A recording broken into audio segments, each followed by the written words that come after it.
Dos depredadores, dos formas de sobrevivir muy distintas. El león usa su fuerza y el trabajo en equipo.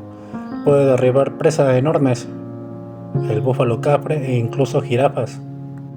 El leopardo en cambio usa el sigilo y su fuerza en las patas para subir a su presa a los árboles para que no se la roben.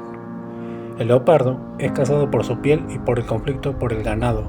En cambio el león sufre por la caza enlatada y la pérdida de su territorio.